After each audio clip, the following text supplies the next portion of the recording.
Okay, what about now? Can everybody hear me okay?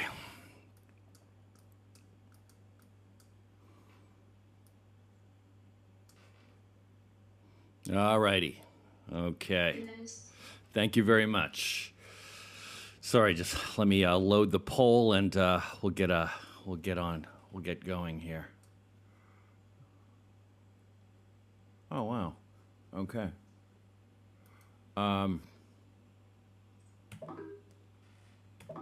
Just give me 1 second here.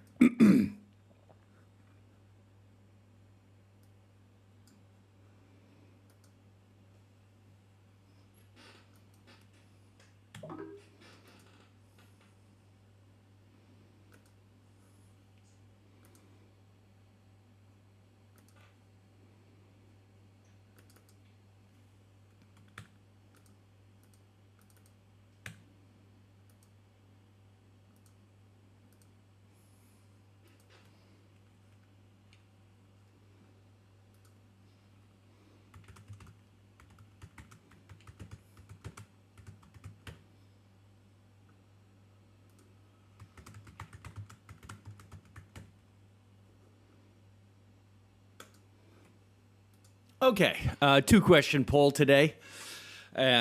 One concerning probably Stoicism in a certain sense.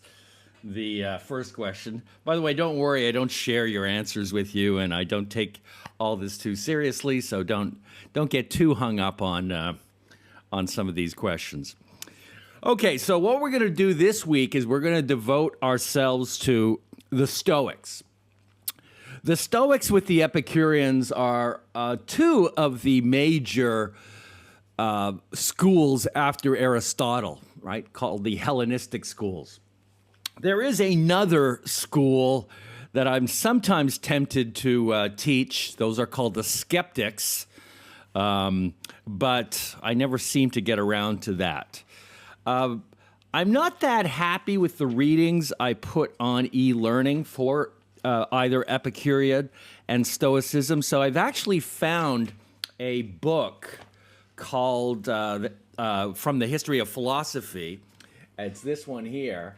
And I will upload the sections on Epicurus, which is very short, and they're very easy to follow.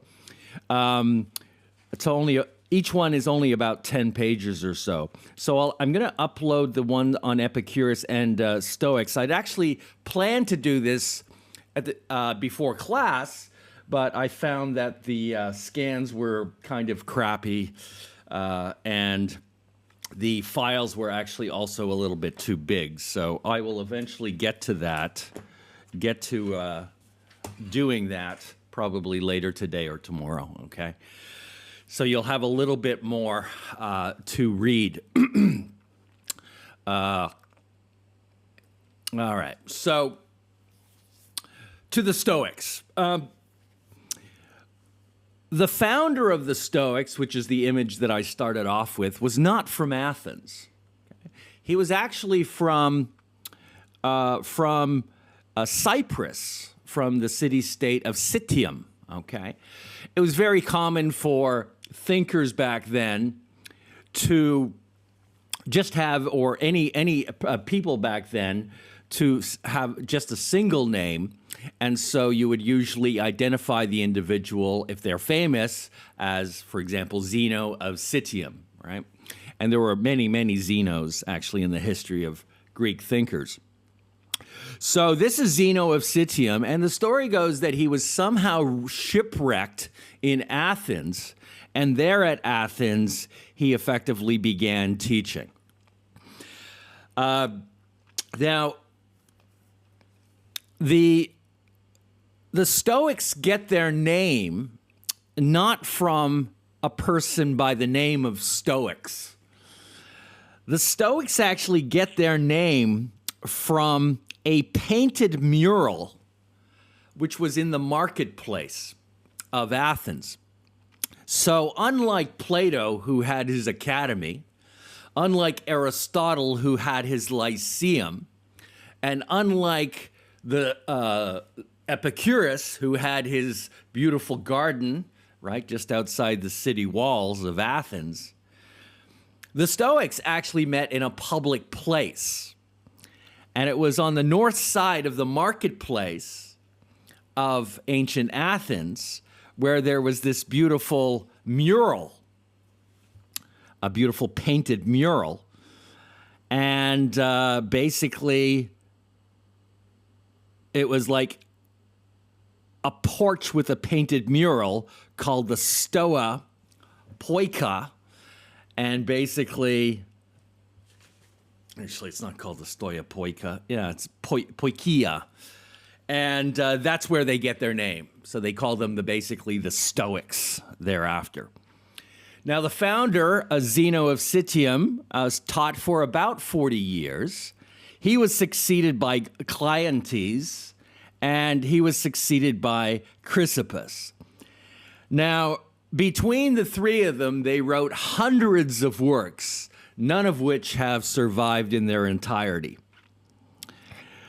After these three major figures, Stoicism began branching out through the Mediterranean into a period of time called Middle Stoicism. So we have the original founder with his two successors making up early Stoicism. Then Stoicism spreads out through the Greek world, and that's referred to as Middle Stoicism. And then finally, Stoicism ends up in ancient Rome, and that's where we get later Stoicism. And the reading that I have on e-learning actually comes from a later Stoic, which it makes it pretty easy to read. I'll explain to you why. The Stoic we have here is represented by Epictetus here. Epictetus, who was actually at one point a Roman slave and then became a Stoic writer. The other two major figures in Stoicism are Seneca, who was a Roman senator, statesman, also a writer, Seneca, and Marcus Aurelius, who was actually a Roman emperor. So Stoicism in the Roman world is represented from everyone from a slave to a writer and politician, all the way up to an emperor. Now, there is a big difference between the early Stoics and these later Stoics. Well, first off, of course, the later Stoics, we do, in fact, have complete works from them. The second major difference is, however, that the later Stoics, the Romans, were not as interested in epistemology and metaphysics. Right? And that's, after all, how we started off by talking about the Epicureans, right? We spoke about their theory of knowledge. We spoke about their nominalism, their theories of the gods, their theory of the universe, their theory of the soul, right? That's all epistemology and metaphysics. Well, in the case of the Stoics, the later Romans were not very interested in that kind of stuff. They were just interested in the ethics, how you should live life, how you should avoid worries, which is why I asked the poll about worries today, and so on. So the challenging thing is, because I like to connect the ethics to both epistemology and metaphysics, the challenging thing is to figure out what the ancient metaphysics and epistemology were for the Stoics. And without complete works from the early Stoics, we have to rely on secondary sources, okay? So what I'm going to talk about today, effectively, is just Stoic epistemology and metaphysics, and I'm going to try to recreate this as best as I can, which will initially be based on various kinds of secondary sources, like later writers writing about Stoicism, but it'll also be based on certain modern historians who have tried to kind of come up. And then I've kind of arranged things in my own way, which will hopefully allow Stoicism to be connected to Epicureanism as well as other doctrines, okay? So that's what we're going to be working on today, basically metaphysics and epistemology, knowledge and the nature of reality. And then on Thursday's class, we're actually going to get to the ethics, right? How you live and so on and so forth, all right? So let me take a look at today's poll. First of all, about worries. What worries you most these days? Oh, wow. 51% of you said whether you'll ever get a good job. 21% of you, the political and economic future of Thailand. 21% of you doing well at school. Oh, my God. None of you are worried about climate change. I guess, hey, maybe you shouldn't be. All right, none of you. And 5% of you, whether you'll ever meet someone you care for or love. And one of you said, my internet was let me sign in. Oh, that's not it. Hang on. One of you said you would tell me in the chat section. Let me see. What was that? One of you didn't answer. So, sorry, I thought that was the answer. Sipicha. My internet was let me sign in again. Is that your worry? No. One of you who didn't answer, tell me what you're worried about most. You can write it as a private message to me. And regarding the second question, interesting, very close. 54% of you would like to continue studying online, and 46% of you want to return to campus. Interesting. I've been asking this poll for the last 2 years, and I find that the older students get, the further along, I mean, once they're in their second, third, fourth year especially, the less they are interested in coming to campus. And the younger students that there are, the more of them want to be on campus. And I'm sure there's all kinds of explanations for why that's the case. All right. Okay. So let me get to the board and start talking to you a little bit about knowledge. Can you hear me okay? Yes? Okay. Yes. So that's obviously my greatest worry is my microphone not working. No, not really. That's not a serious worry of mine.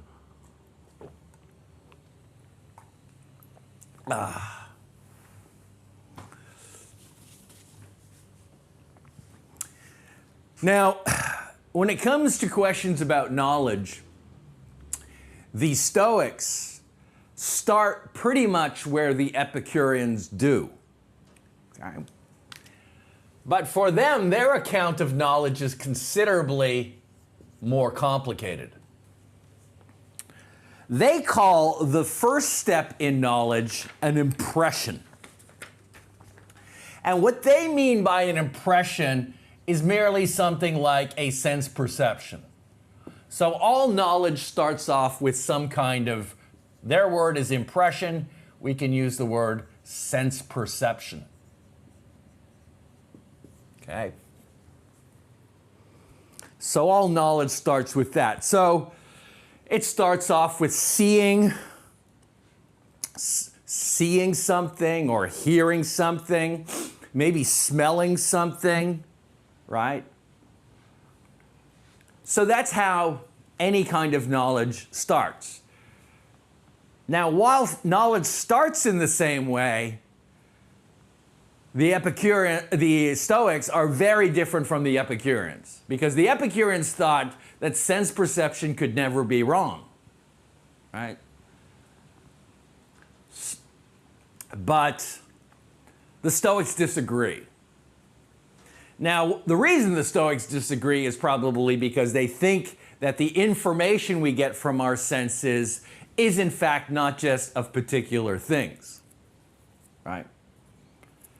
So when I hear something right now, in fact, this is quite true, I just heard a sound outside my window here in the office, and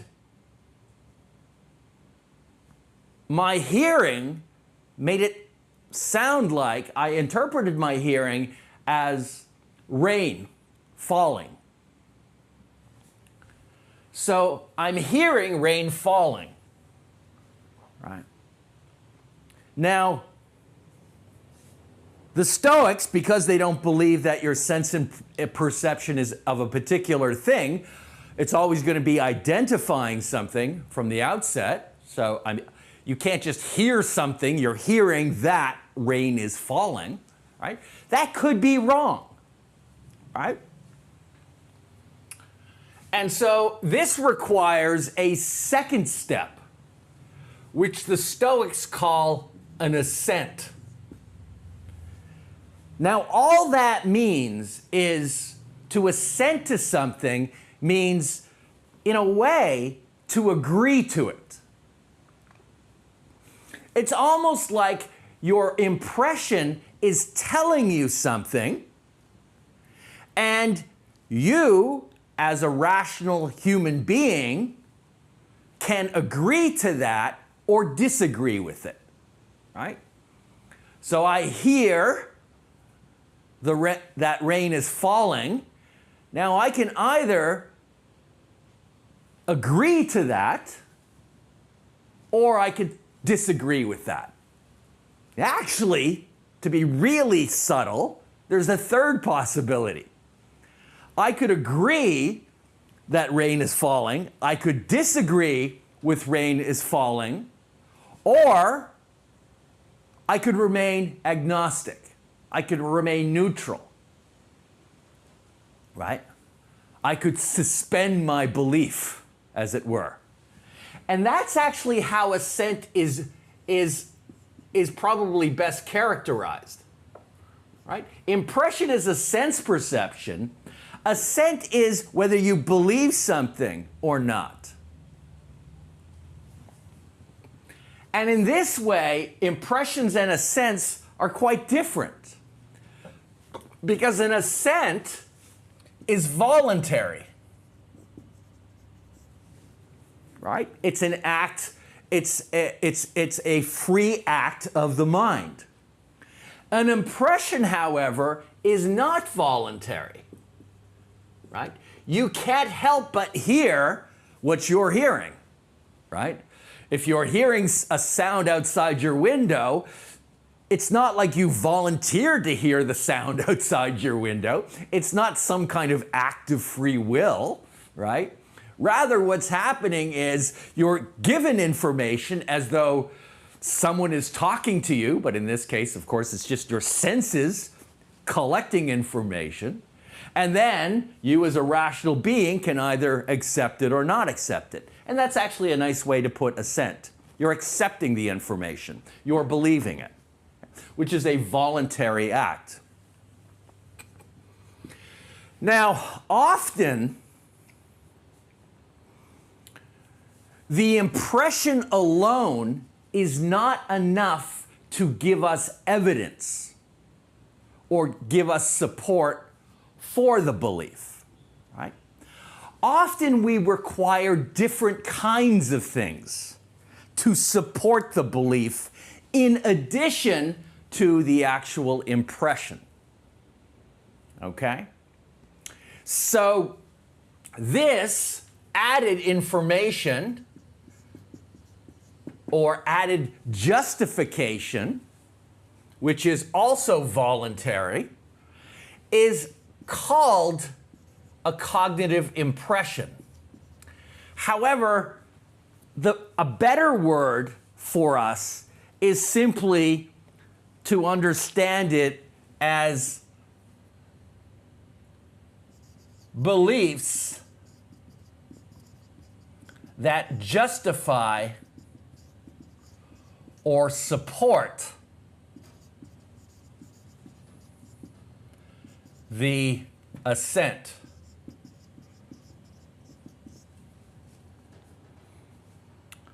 In other words, it's called a cognitive impression by the Stoics, but really what we're talking about is some form of justification, right? They are beliefs, or you could call it information, or you could call it evidence, further evidence, that supports or justifies the belief up here, the original assent, right?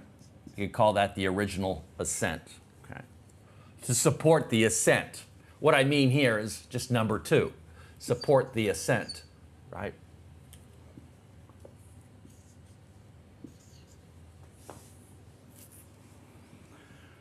So in the case of me hearing the sound of rain outside my window, maybe I think to myself, hey, wait, before I believe or before I assent to the fact that it's raining outside, before I assent to that information, before I accept it, maybe I'm going to do some further thinking or further looking. So for example, I might instead open my blinds right now and look out the window and see whether it's raining. I heard it's raining, but I might need to look for other evidence in the view of a perceptual belief. So I look out, I get, okay, now I believe it's raining, and so I can support that. Or my hearing that it's raining, I come to believe that it's raining not only because I heard it, but because I just looked at the app on my phone and it says, from 2 o'clock to say 5 o'clock, there is a 90% chance that it will rain in Bangkok today. So that's further information I'm getting, in this case, from my phone, which I believe. And so that's further support for this.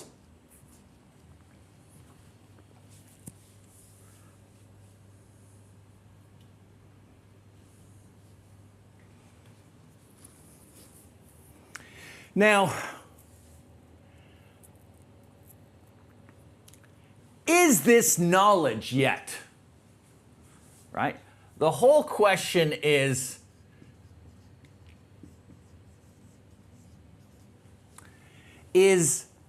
belief that has been justified by both perception and by other beliefs, does that yet equal knowledge?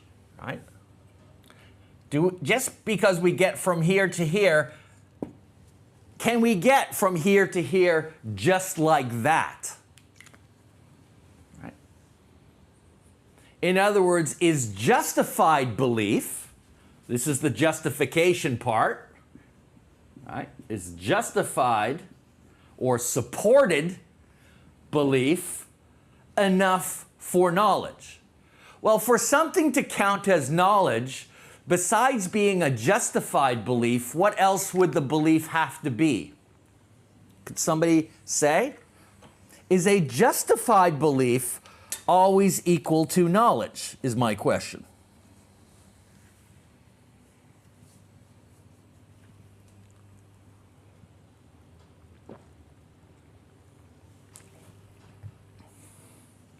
It's a tricky question, but just because you have reasons for believing something, right, based on perception and based on looking at an app or based on other information that you've gathered, because you have reasons or a justification, by the way, that's another nice word here. Another nice word here is, do you have reasons for your belief? Well, let me ask you, just because you have reasons for your belief, does that mean you have knowledge? Do I have knowledge that it's raining because I heard something that I interpreted as rain, I believe it, and my belief has further reasons like evidence coming from my phone, for example? Is that yet knowledge? Is justified belief knowledge? Or do we need something more?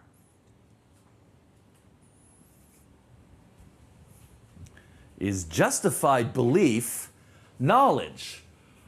Or do we need something more for something to be knowledge? What do we need, Bunyarit? What more? And that goes to all of you. What more would we need for something to equal knowledge? What else do we have to add to this definition? We know that knowledge is going to be some kind of justified belief. But is there something that we need to add to this definition to make sure that we have knowledge? Is just a belief with evidence enough? Natita says, I'm not sure exactly how you're putting it, Natita. I'm not sure what question you're addressing. Could you say that just in a little bit different way? I like the word doubt. I like that in this case. Maybe the way to put it, Natita, is just because you have reasons for believing that it's raining, that doesn't mean you could still doubt that it is raining. What do you need to solve those doubts? What do we have to somehow guarantee that our justified belief is what? The problem is, if we have justified beliefs, if we have beliefs that are supported by other evidence or other beliefs, as I'm putting it, it still could be what? It's teleios. The word argument here could be substituted for this. This is just what we are giving, right? We have some information in our example, auditory information that it is raining. I now come to believe that it's raining. Why do I believe that it's raining? Well, I might use other evidence, like looking at my phone, like looking at things, like looking online, right? Maybe even smelling the air, right? And so on. So I have an argument, I have justified, I have reasons, but what do I want? For this to be knowledge, it has to have something more than just any old argument or set of reasons or justification. What do we have to guarantee that it actually equals knowledge?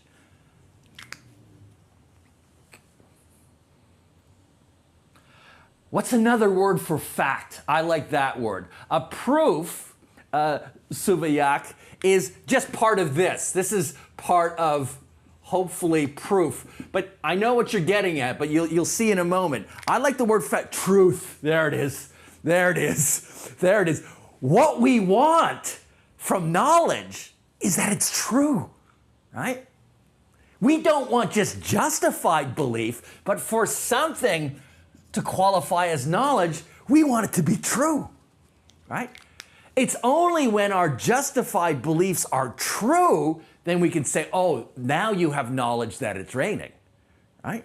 Before that, you just had justifications, right? You had reasons to believe it, but your reasons might still be false. Your belief might still be false, right? So it's totally possible, for example, that my neighbor, let's say I'm unaware that my neighbor has a roof garden, something that I'm thinking about building here. I'd love to build a huge rooftop garden where I have some lemon trees and all kinds of things growing. And I didn't know that my neighbor had a rooftop garden. And actually what he does is, occasionally what he'll do is he'll turn on the sprinkler system, and so it sounds like rain. So I hear what I take to be rain. I come, right? I smell the air, I think it's rain. I look at the app on my phone. It seems to justify my belief that it's raining. I even open the window and see it coming down.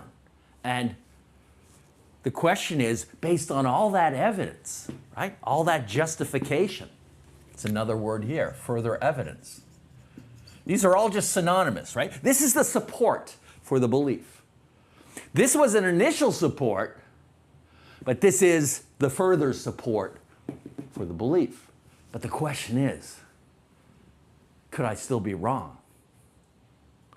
Right? I have all this justification, but it might turn out that what I was hearing was the sprinkler system from my neighbor's rooftop garden, not rain.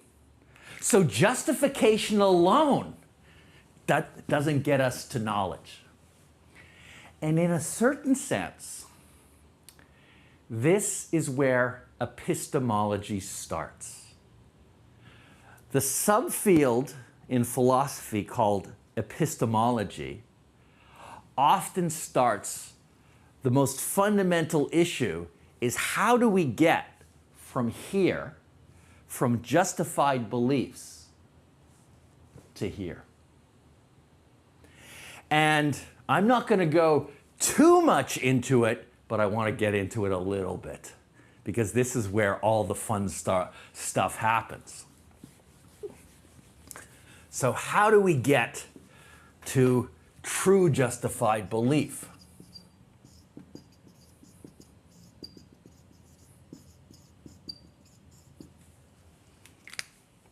And philosophers have raised all kinds of problems for this. Now, I'm not going to go that much into the Stoics. I'll go into the Stoics a little bit, but I'll show you the kinds of issues that can be raised, right? Like in the case of hearing rain, how could I ever guarantee that it was really raining? Well, you might say, John, okay, if you're worried that maybe it's your neighbor's sprinkler system, why don't you just go for a walk in the neighborhood? You kind of go, okay, I can see. That might help a little bit. That would certainly rule out the possibility that it's my neighbor's sprinkler system, okay? But here's where things get a little bit weird, right? And philosophers keep raising doubts.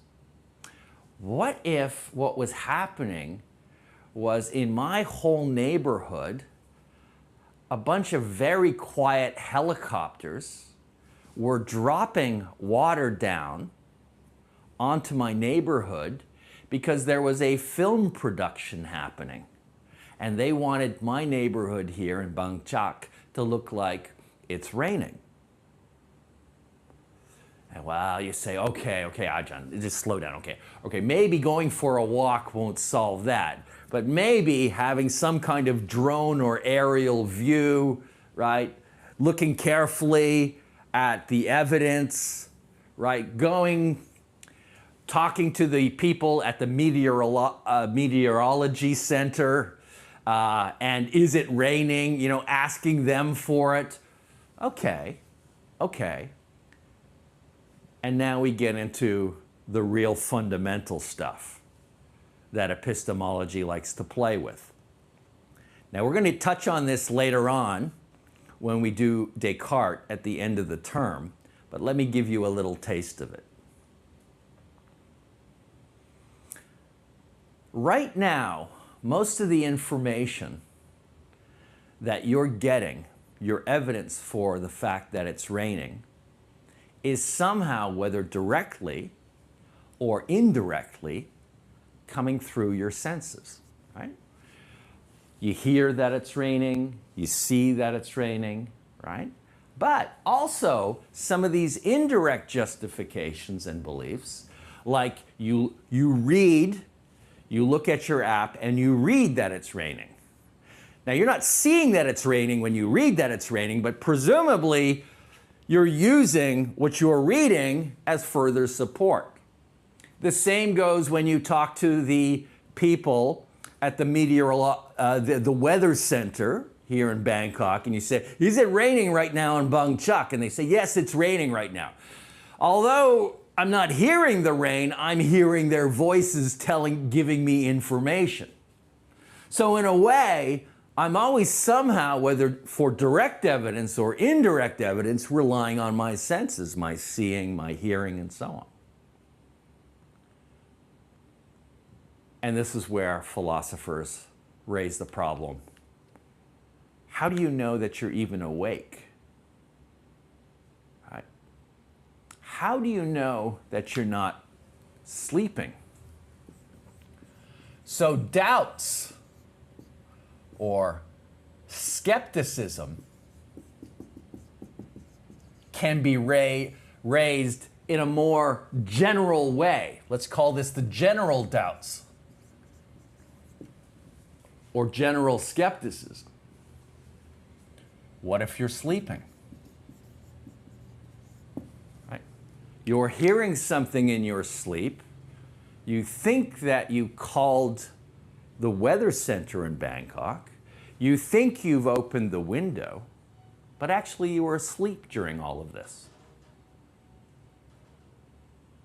So it doesn't matter how much evidence directly from seeing or hearing, or indirectly from listening to other people or reading articles or reading something. It doesn't matter how much you rely on. If you're sleeping, none of your justification or cognitive impressions can ever get you to the truth. Because it's possible that you're just dreaming it.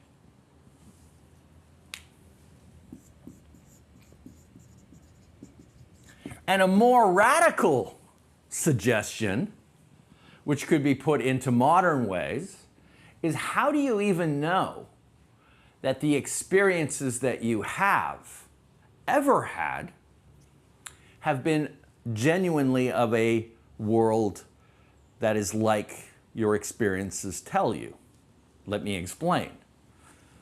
Maybe at birth, rather than become a human being, you were put into a very elaborate virtual reality program, right? You might be just a brain, right? Your brain was removed from your body. It was put into some kind of solution or some kind of liquid that gave your brain the nutrients that it needed to remain conscious. And then a series of electrodes were connected to your brain. And these electrodes were then connected to an elaborate virtual reality program. By the way, just quick show of hands. Who has seen the movie The Matrix? I know it's very old, 1999. Has anyone seen The Matrix? Yes, punyarit. Anyone else? Oh, by the way, all of you have to go see The Matrix. Just watch Matrix 1. It's very well done. It's with Keanu Reeves. I think it's one of his best movies. It's a nice philosophical movie.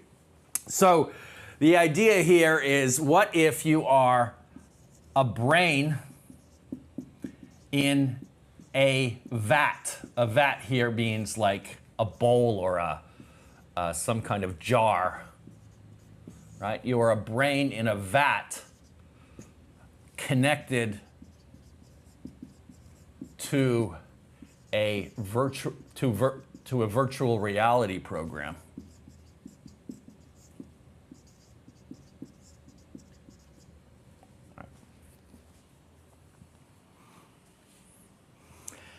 Now, this is the kind of challenge that has been raised. Now, the virtual reality program is a very modern view because, of course, people had no idea what virtual reality really was in the way we understand it. But people did know what dreaming was. Right? And so the challenge that you pose to the Stoics is, how can you ever be sure that it doesn't matter how many justifications or how much support you have for your belief, that you in fact are truly, that your belief that it's raining is a true belief? is a true justified belief. All right? Because the challenge is to then prove that you're not connected to a virtual reality program or that you're not dreaming. Right? Maybe you've been dreaming your entire life and none of this is real. That is modern epistemology. That is modern skepticism. And the Stoics were aware of this general challenge or this general set of doubts. And they tried to implement 5 factors.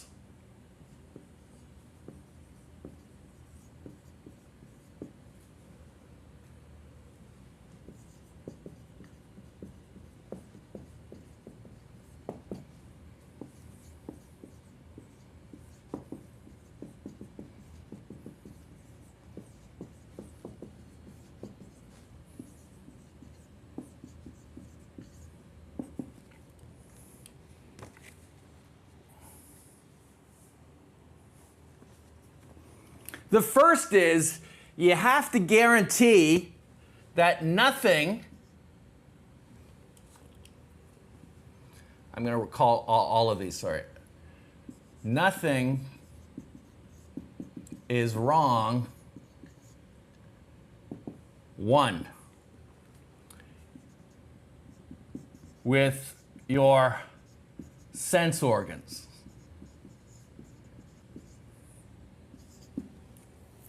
So that there's nothing wrong with your vision or your hearing. They're operating, right?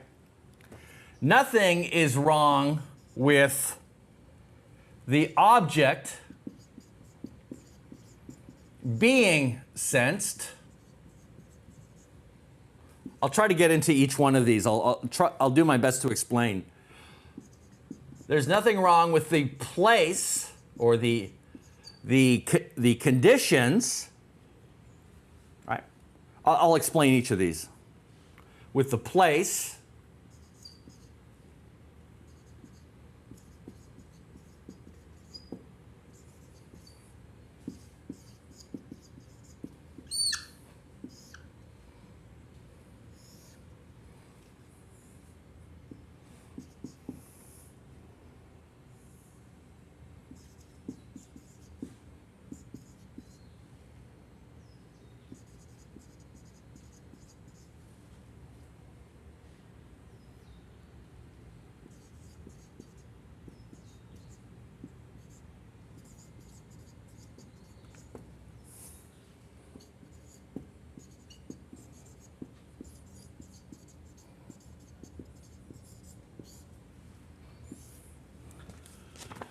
so let's just go through each of these. So the Stoics say, look okay, things might be going wrong in some way, but you have to make sure in some way before you accept the evidence that there's nothing wrong with your sense organs, that your eyes, your ears, your nose, and so on are all working correctly.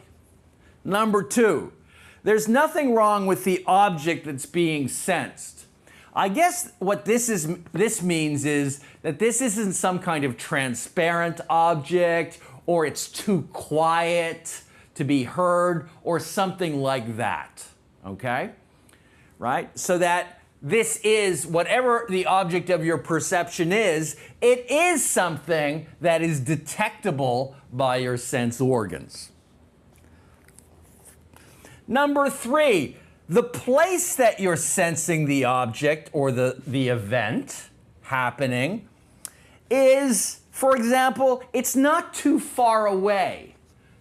Right? You're not too far. You relative to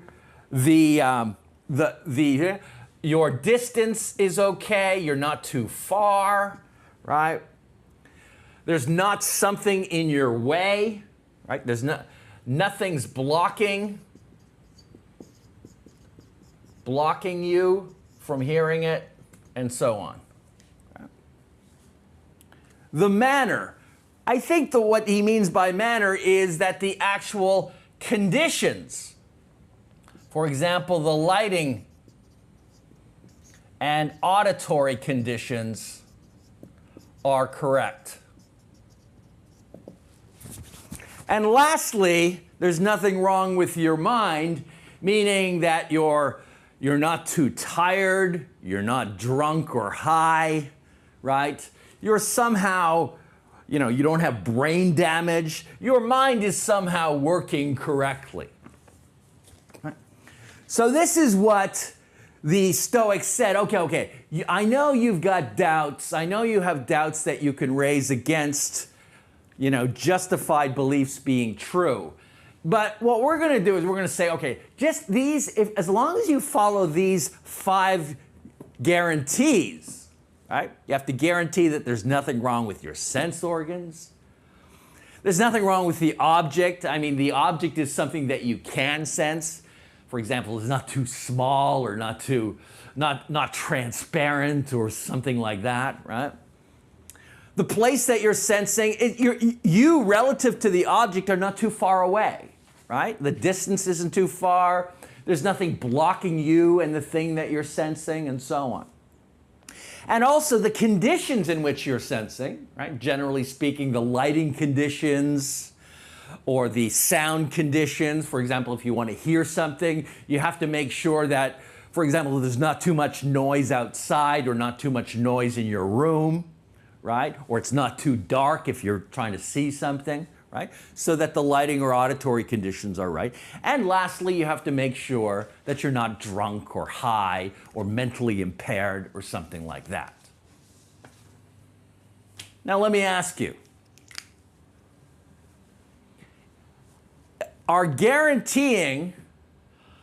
do these 5 guarantees guarantee that you can move from justified belief to true justified belief? Let me ask this as a poll question just to have some fun here, just so I can get off my feet for a moment.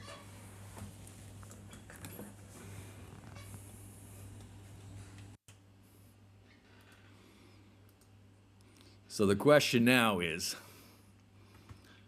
do these 5 guarantees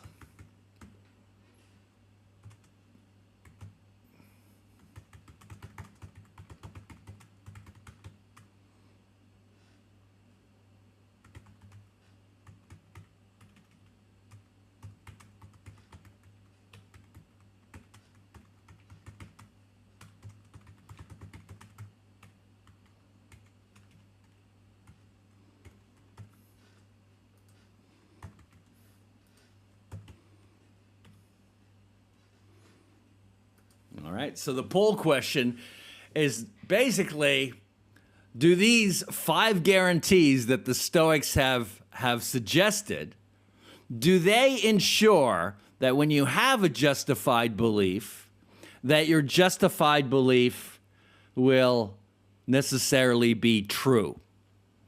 Right? Is it a way of guaranteeing that your justified beliefs will be true? Right? Right? Are they a way of justifying this?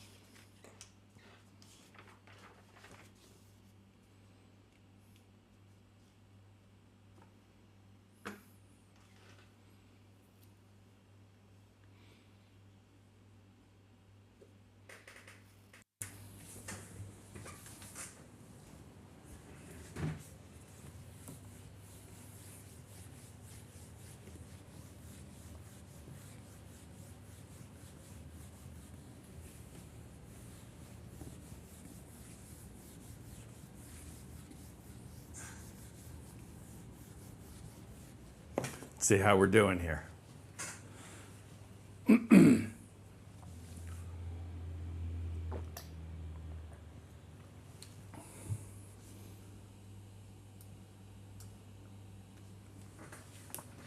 We'll get to your suggestion in a moment, Bunyarit.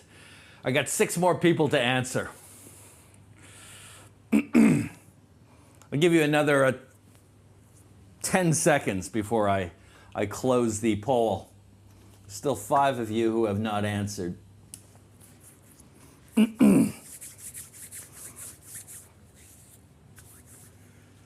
4 of you. All right. Poll will close in 15 seconds, by the way. Ooh, it's pretty close, actually. Wow. It's interesting.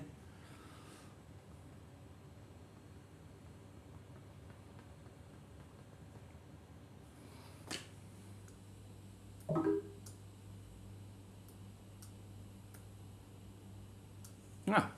All right. 3 of you didn't answer. Do these 5 guarantees that we just put on the board, do they guarantee that a justified belief will get you to a true justified belief, which is how we defined knowledge? And 36% of you said yes. You are happy with the 5 guarantees that the Stoics have given. 56% of you, however, said no. Could somebody who said no explain to me why those guarantees are not enough? They may help a little bit, but they're just not enough.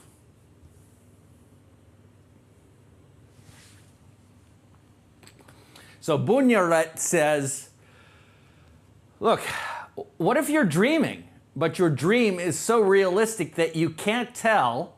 How can the 5 ways help? Right? How would you know, if you're dreaming, how would you know that your senses are working properly?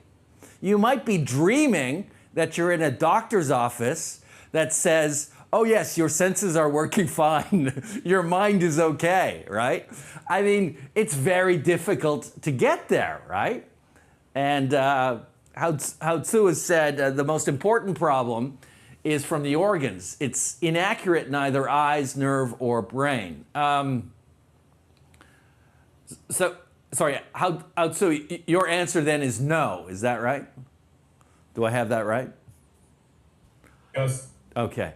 So that's ultimately the problem, and I think many people will agree with those of you who said no, that it's very difficult. The challenge is it's very difficult to get outside the dream or to get outside the virtual reality to look in, right? And it requires some kind of externalization of your consciousness in a way. And this is what makes this problem so difficult. And this is ultimately probably why the Stoics said, okay, all right, okay. The way they respond to these kinds of sentiments is simply by saying, okay, knowledge is very rare. Most people walk around the world with justified belief, but they can never be sure they have knowledge. Now, in a weird way, what the Stoics do is they connect this to Socrates, right? Why was Socrates the wisest man in Athens?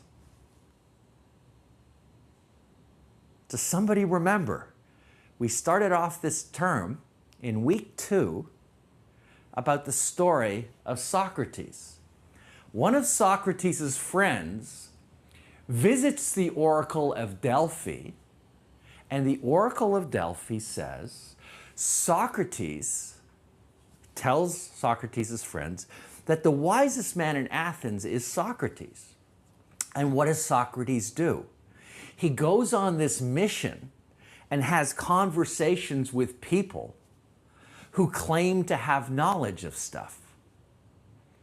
And in these dialogues or these conversations, Socrates reveals that all these people who think they have knowledge don't really have knowledge, right? They might have justified beliefs for why they believe things, but Socrates himself is able to show, to demonstrate that these people don't actually have knowledge, but they all believe they have knowledge. So what does Plato, what do Socrates' followers guarantee? Why is Socrates the wisest man in Athens. Why? Does somebody remember? Why is he considered the wisest man in Athens?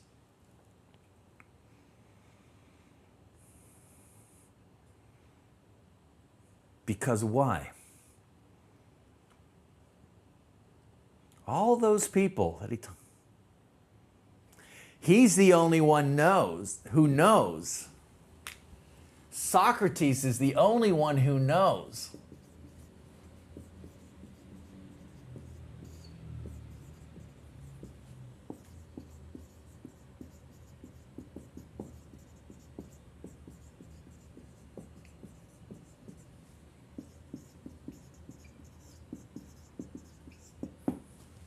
He's the only one who knows that he doesn't have knowledge of anything.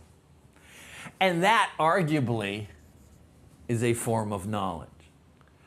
So that's one cute historical way of making the point.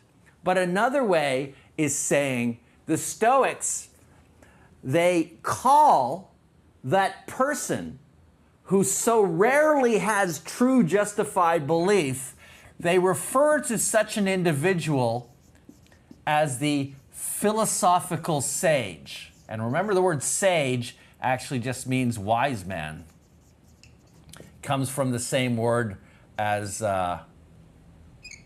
wisdom, as Sophie. It's pretty close to the word Sophie or wisdom. So the philosophical sage or the philosophical wise man is a very rare person.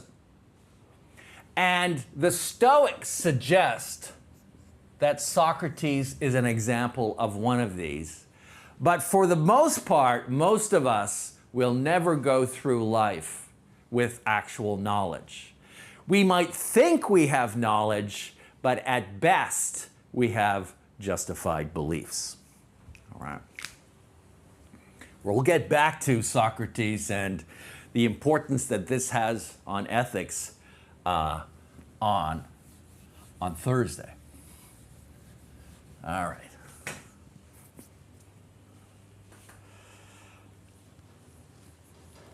Now, the Stoics, like the Epicureans, are materialists. All right?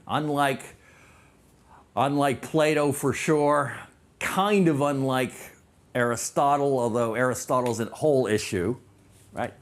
They are materialists. They only believe that material things exist. And they are also actually nominalists. That's the belief that universal things don't exist, only particular things exist. There is a question to be raised here about knowledge and why they have a different view of knowledge compared to the Epicureans.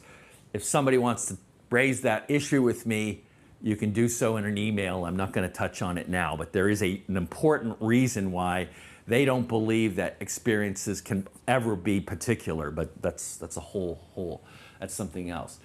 What they are not is they are not atomists. They are not atomists. Now, there is a debate to be had here between the Epicureans and the Stoics, but I'm not going to get into that either.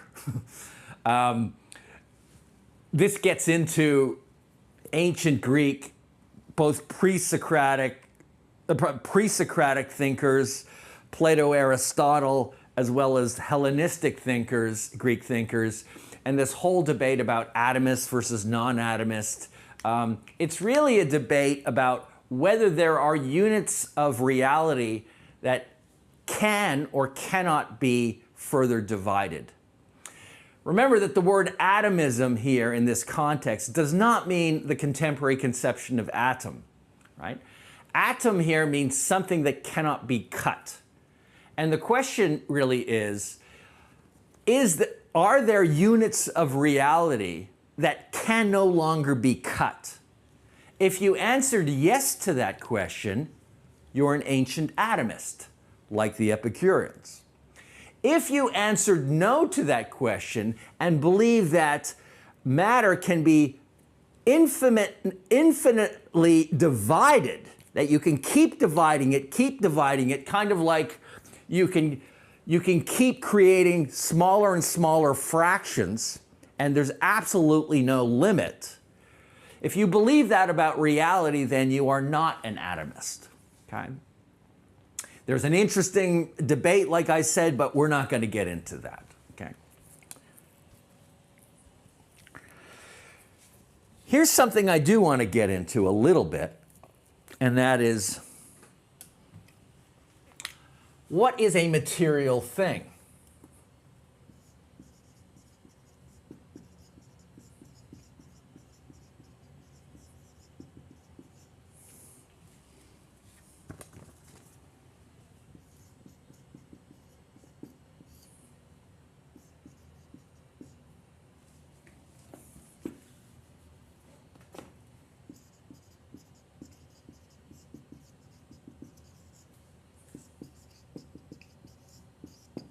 And what's interesting here, while not unproblematic, is basically the idea that something is material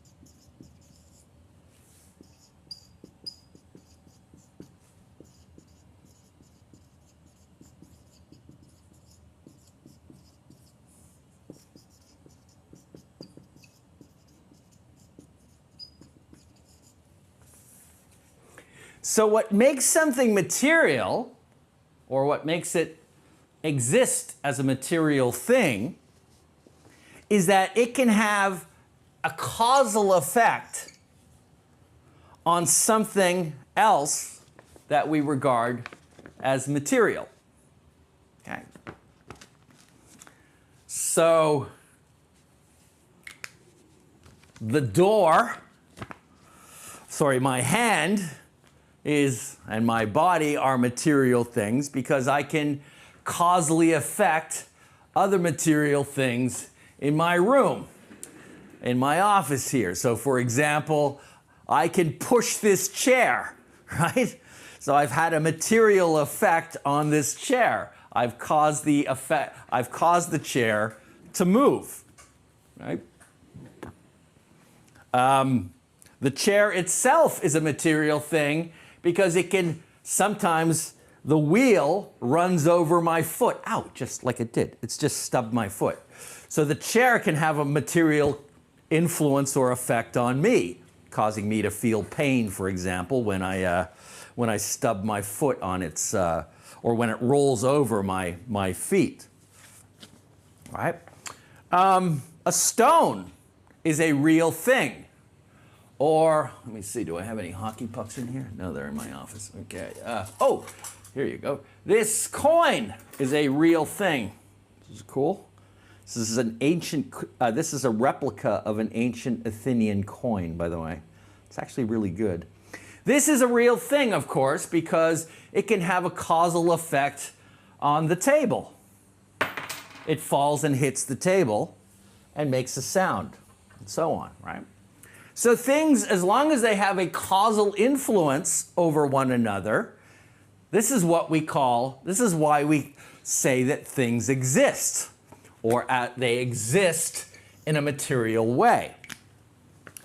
Now, there's a very strange consequence of this, and that is, after they define the things that exist materially, the Stoics realize that there's a bunch of other things that don't meet that definition, however, that they have to acknowledge, not as material things, but somehow as being there, right? take something like time. All of us somehow believe that time exists, but does time actually have a causal influence over material things? What do you think? Does time? Well, sometimes we talk that way, right? We say, oh, time is, time makes us all die, or time is what makes us grow old. Well, time really isn't what makes us grow old. What makes us grow old is that gradually our bodies change, our cells break down, and various components of us break down. We become wrinklier. Our brains don't work that well. Our muscles aren't that. That's what makes us grow old. It's not time. We grow old in time, but time isn't what's causing us to grow old. It's the way our bodies work and the system and break down and everything like that, right? So the weird thing is we want to acknowledge that time is real, but time does not have a causal effect on material things.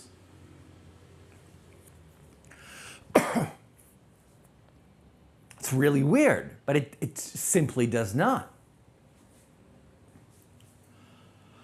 Another one is void.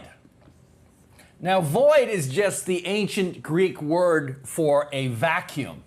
Something where, I don't mean a vacuum cleaner, but something where nothing exists. There's a point in space. For example, there are points in space outside of the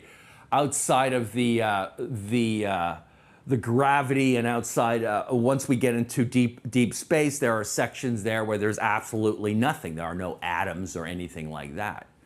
Now the question is, does the void, does a vacuum actually have any causal influence?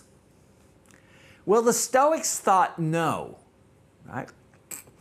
It may be, as we know today, that matter wants to rush into a vacuum, but does the vacuum itself have any effect on material things? And they said no. Another weird one is called lecta, and this is a complicated word, and I'm not going to spend that much time on it, but you might think of lecta as nothing other than the meanings of words. Right?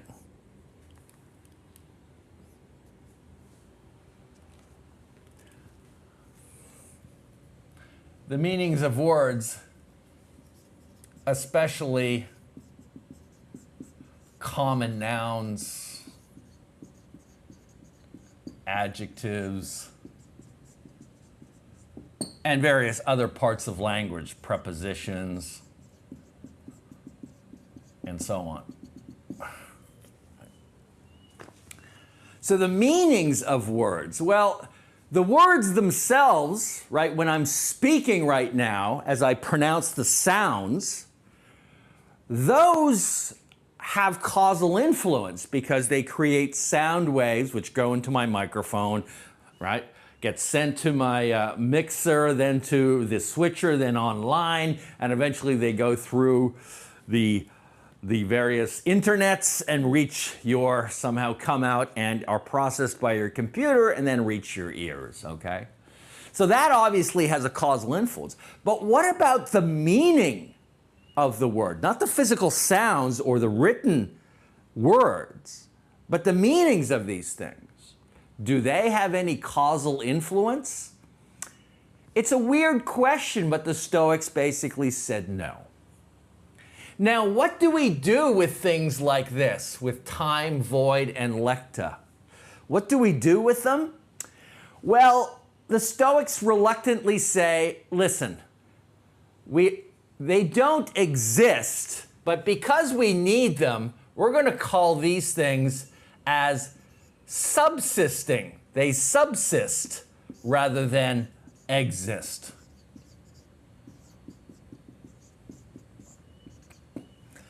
So it would seem that the Stoics are beginning to think that there's actually elements that are real, that do somehow have to be acknowledged, but that don't actually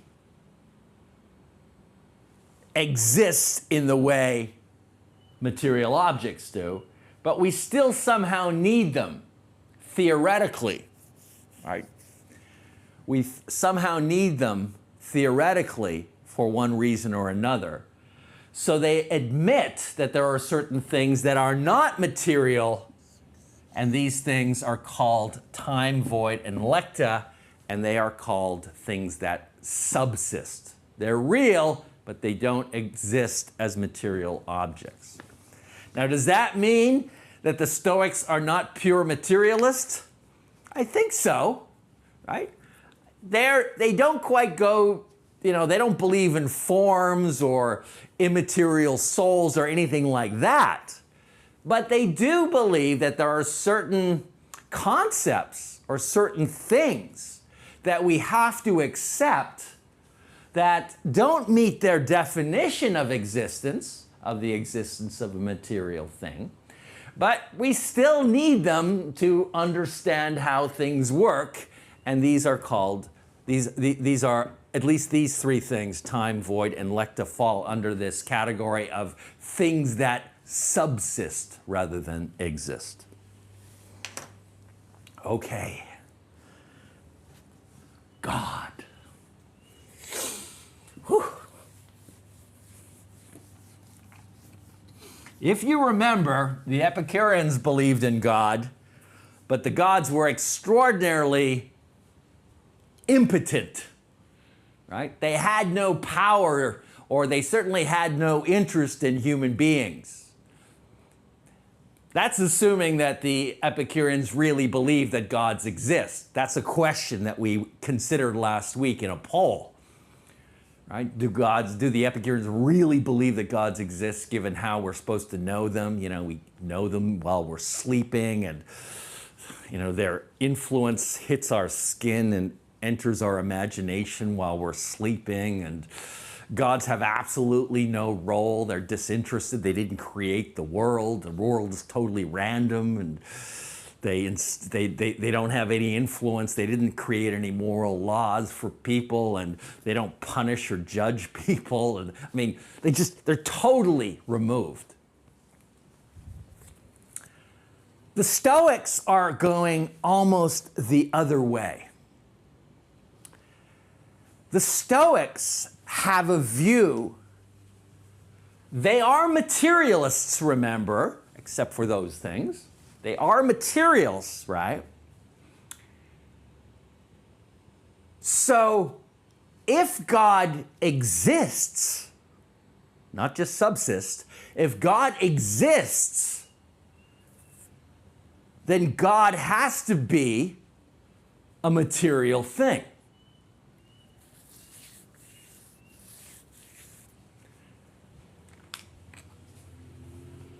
But God just isn't some material thing. God is all material things. And this view is referred to as a pantheism. Specifically, it's a material pantheism. The term pantheism refers to the belief that God is everywhere. That's where we get the word theism, God, and pan, everywhere, like a panorama view, or it's another word that starts with pan. A pandemic, a pandemic, right? A disease that's everywhere. Right? So this is everywhere. This is basically everywhere. God, right? So a pantheist is somebody who believes that God is everywhere.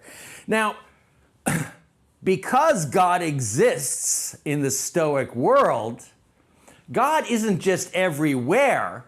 God is, and that's the materialist part, God is everything that exists. Or, to put it differently, God is every material thing. So this book is a material thing. This is part of God. This material thing, this is part of God. This guy talking to you right now that I'm slapping in the face, I am now slapping a part of God. God is everything that exists, every material thing. Now, how could God be every material thing? I mean, how are we supposed to understand that? One way to understand it is to think of God and matter as two different points of view, right? We have the natural world that we live in, and we know that natural world can be understood as material. But the material is nothing other than a point of view or a perspective. So let's call it the material perspective. And then on the other point of view, we can understand the world in terms of the God perspective.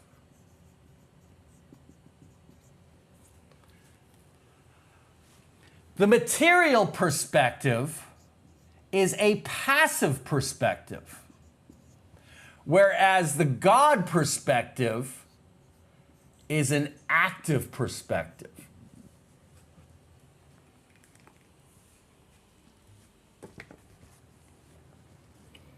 So when we understand the world materially, we are understanding it as passively. That which is acted upon, that which happens. By contrast, when we understand the natural world from the God perspective, we understand it actively, that which makes things happen.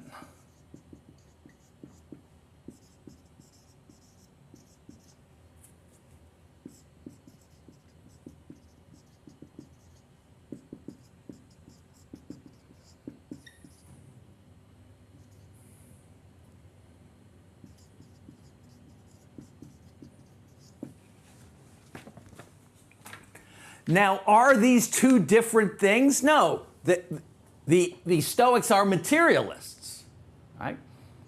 They are material pantheists. So God and the material world are not two different things. They are merely two perspectives on the same thing.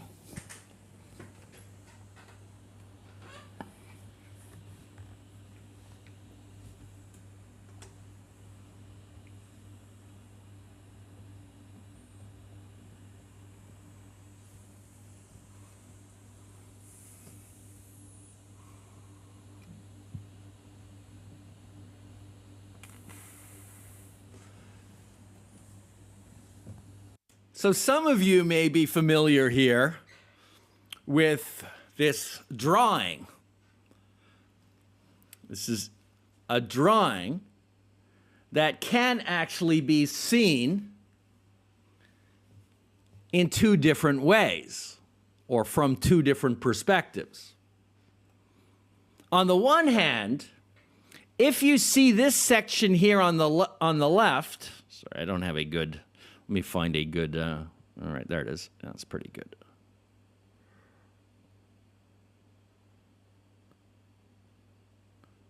Hang on a second. Give me one moment here.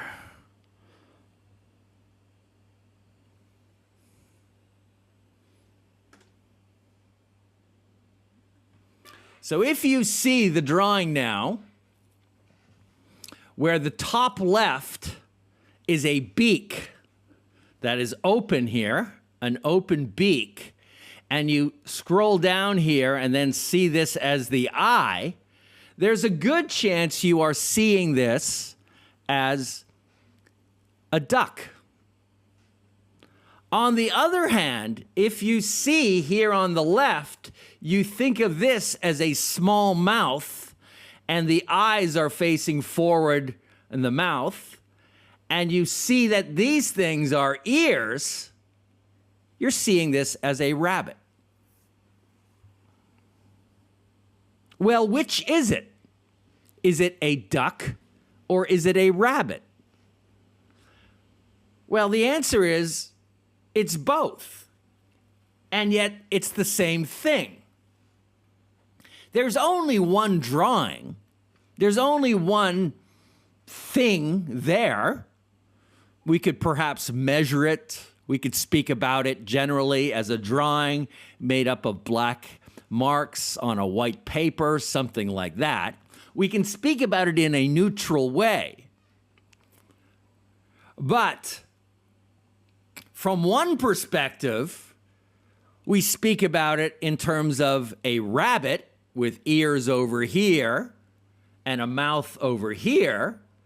And yet from a different perspective, we see it as a duck with a beak over here and an eye and the back of the head over here. Is it two things? No, it's just one thing. It's a single drawing, but it's a single drawing that can be understood and talked about in two different ways. And that is what I'm suggesting is going on here. There is just one natural world.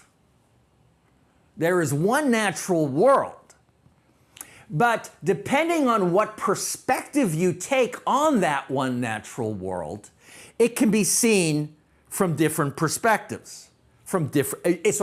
Once seen from different perspectives, it can be talked about in different ways. And typically, if you see it from the God perspective, we can speak about it as the active part, that which makes things happen, or that which is acting on everything, the cause that makes everything happen. By contrast, if we employ the material perspective, we are seeing it as passively, that which is happening, or that which is being acted on. And it doesn't make sense to say, well, which is it? Is it material or is it God? Well, it's the same thing, but we speak about it in two different ways. Now, the interesting thing about this parallel is the interesting thing about this example is this is precisely how the Stoics want to understand the relationship of a body and a soul. Right? A living human being is just a single thing. And from the material perspective, if we employ the material perspective, we understand it passively as a body. That which is being acted on, that which is happening, that which something happens to. Right. However, I should be using this. I apologize. Sorry, guys. Let's try that again. Let me write it in a better way. from the body perspective, let me write it that way, right? A living human being is passively understood as that which is being acted on. Should I write that? That which is being acted on. By contrast, from the soul perspective, a living human being is understood actively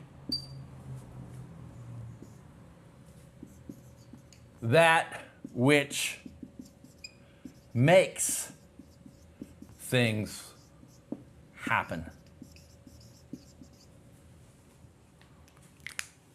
Well, which are we? A living thing. Is a living thing a body or is it a soul?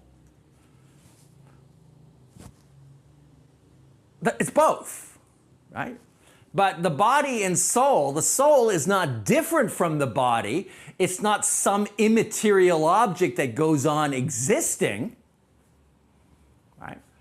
The soul is nothing other than a perspective we take, or the mind is nothing other than a perspective we take on a living human being. And it's a perspective where we understand that living human being as that which is causing stuff to happen, that which makes stuff happen. By contrast, when we understand a living human being from the body perspective, we are understanding it passively, that to which things are happening, or that which is being acted on. That to which things happen.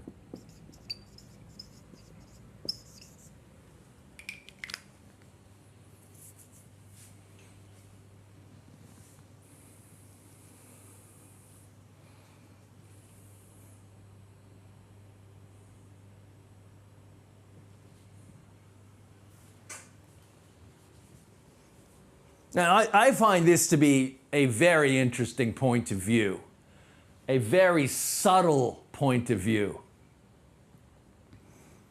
And if somebody wants to write about this at the end of the term, write their first essay on this, I will probably make this available as an essay topic, whether explicitly or as a secondary topic if you want to write on it.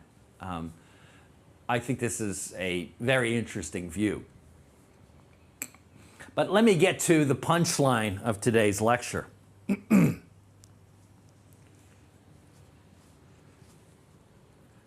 There is an important relationship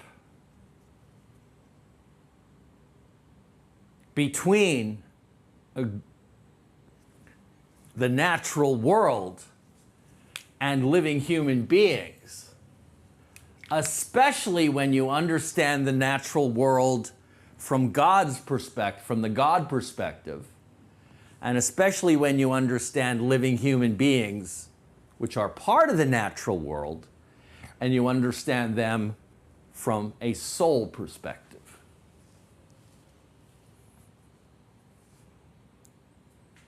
If God is that to which, is that makes everything happen, then everything that is happening right now in your room, or even part of you, is happening because of God.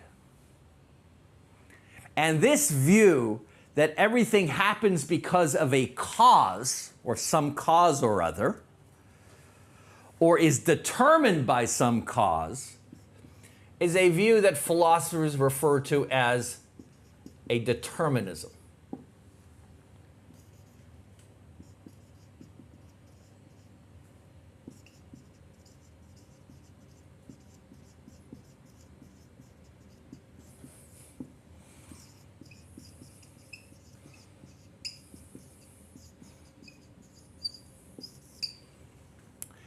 And in this case with the Stoics, the determinist just believes that everything happens necessarily, it has to happen because of a cause. Now, to be a determinist doesn't mean that you have to believe in God. You might believe that the Big Bang happens and the causes from the Big Bang continue to have effects that influence everything else. So from the Big Bang, which may have happened somewhere around 15 billion years ago, until now, everything had to happen as it did because of the laws of nature. That is a form of determinism. The Stoic determinism is a bit different because the causes that make things have to happen are not the laws of nature. They are actually God. At least God may be revealed as the laws of nature. So the things happen necessarily because of God. Right? Because God is the cause of all things. Now this immediately raises an issue. If everything if everything happens and must happen because of God,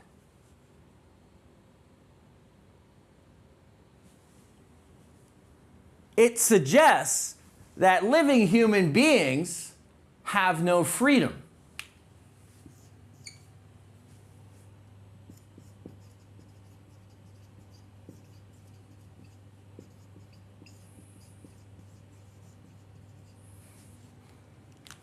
I think right now that it's me causing my arm to raise up. I think right now it's me switching my video switcher. I think right now it's me letting go of this marker and me bending over to pick up the marker and then to switch over here to this camera and show you the marker here and play around with the marker here and then switch cameras again. That entire sequence over the last 30 seconds, I think it was because of me. But according to the Stoics, I'm wrong. If you are a determinist, then everything that you do, including what I have done over the last 30 seconds, in fact, what I have done for the last hour and 40 minutes in this class, is not because of me. It's because of this cause that the Stoics call God. And if that's the case, then I have no freedom. I have no free will.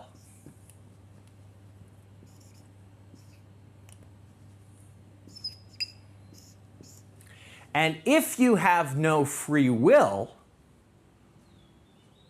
it follows that you have no moral responsibility for your actions. Right? If someone has no choice or no free will, it follows that the person has no moral responsibility.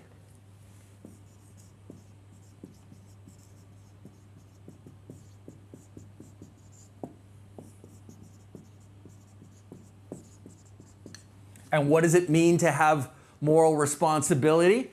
It just means that you can be punished for actions that people disapprove of, or you can be rewarded for actions that people praise. But if you are not responsible for your actions, punishment and praising, reward and punishment don't make much sense, right?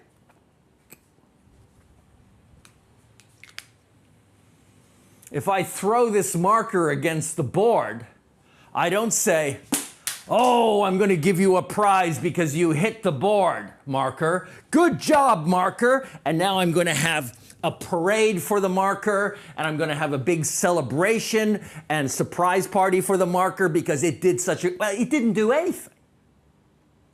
The marker has no responsibility because the marker had no choice to hit the board, so it makes no sense. Marker has no moral responsibility.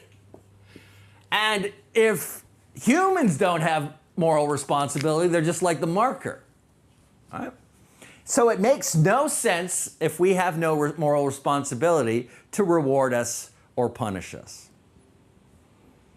And that's how I want to leave it today.